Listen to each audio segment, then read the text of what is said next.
তারানাথ তান্ত্রিকের মূল গল্পগুলো শুনে নেবার আগে চলুন জেনে নেওয়া যাক কে এই তারানাথ তান্ত্রিক। তারানাথ তান্ত্রিক হলেন এক রহস্যময় ব্যক্তিত্ব ও প্রবক্তা। তার পুরো নাম তারানাথ চক্রবর্তী, উপাধি জ্যোতির্বিনোদ। তার পিতা আদিনাথ। তার জন্মের পূর্বে তার বাড়িতে অমর জীবন নামে এক রহস্যময় ব্যক্তি এসেছিলেন। তিনি ভবিষ্যৎবাণী করেছিলেন যে তাদের বংশে এক তান্ত্রিকের জন্ম হবে। সে সময় আকাশে নীল রঙের উল্কা দেখা যাবে। তিনি মধ্য 50 বর্ষী, হাত দেখে আর কুষ্ঠি বানিয়ে দিন গুজরান করেন এই পৌর। সংসার তেমন সচ্ছল নয়, অভাব রয়েছে, কিন্তু অভাব কিছুতেই কাবু করতে পারে না। তার কন্যা চারিকে সঙ্গে নিয়ে তিনি দিব্যে আছেন। জ্যোতিষীর খোলস ছাড়ালে জানা যায় তিনি একজন সিদ্ধ তান্ত্রিক, কিন্তু কোনো কারণে তার সাধনা অসম্পূর্ণ থেকে যায়। খুব অল্প বয়সে ঘর ছেড়ে ঘুরে বেরিয়েছেন বাংলার মাঠ ঘাট প্রান্তরে। তিনি সমগ্র বাংলায় পরিভ্রমণের সময় অনেক অতিপ্রাকৃত শক্তির সাথে মুখোমুখি হন। বীরভূমের এক শ্মশানে মাতুপাগলি নামের এক রহস্যময়ী সাধিকার কাছে মহাডামর সাধনা করেন তারানাথ, কিন্তু তাতে সফল হননি। পরে বরাকরের অরণ্যে তিনি লাভ করেন মধুসুন্দরী দেবীর বর, কিন্তু সেই সাধনাকেও সম্পূর্ণ বলা যায় না। অবশেষে থিতু হন তারানাথ। সংসার নিয়ে চলে আসেন কলকাতায়।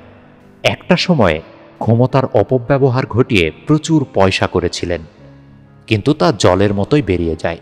কায়িক্লেশে হস্তরেখা বিচার করে আর কুষ্ঠি বানিয়ে দিন যায় তার। তিনি চা এবং সিগারেট সহযোগে তার মটলেন হাউসে কয়েকজন বন্ধুদের সাথে আড্ডায় সেই অভিজ্ঞতাগুলোই ভাগ করেছেন। গল্পে বলা হয়েছে লেখক তারানাথের ঘরে নিয়মিত পরিদর্শক, কখনো কখনো তার বন্ধুর সাথে এবং মাঝে মাঝে একা। 1940 সালে বিভূতিভূষণ বন্দ্যোপাধ্যায় তারানাথ চরিত্রটি সৃষ্টি করেছিলেন। তবে তিনি এই চরিত্রটি নিয়ে মাত্র 2টি ছোট গল্প লিখেছিলেন, এবং এই গল্প দুটির মাধ্যমে তারানাথের তান্ত্রিক জীবনের সূচনা প্রদর্শন করা হয়েছিল। বিভূতিভূষণ তুলে ধরেন বাংলার নিজস্ব অতিলৌকিক জগৎকে। পথের পাঁচালীর লেখকের এক অজানা চর্চার দিক উঠে আসে এই লেখন দুটিতে।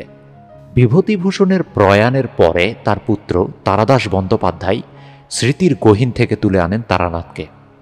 তারানাথ তান্ত্রিক সমন্বিত 6টি গল্প নিয়ে তার পুত্র তারাদাস বন্দ্যোপাধ্যায় তারানাথ তান্ত্রিক এবং অলাচক্র নামে 2টি উপন্যাস লিখেন।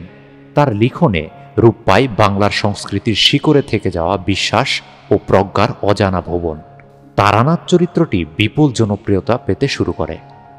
এই চরিত্রটিকে নিয়ে লেখা সমস্ত গল্পগুলো অলৌকিক, অস্বাভাবিক, গারো শিল্প, রহস্য এবং জাদু বাস্তবতার উপর ভিত্তি করে তৈরি।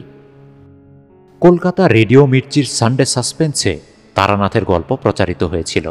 এছাড়া পরবর্তীতে মীর আফসার আলী দ্বারা পরিচালিত গল্প মীরের ঠেকে পডকাস্টেও তারানাথ তান্ত্রিকের অনেকগুলো গল্প সম্প্রচারিত হয়।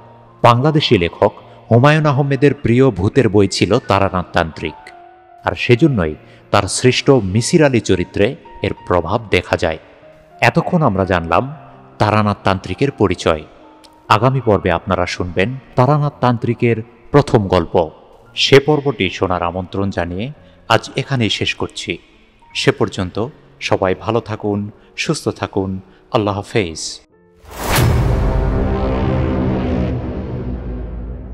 তারানাথ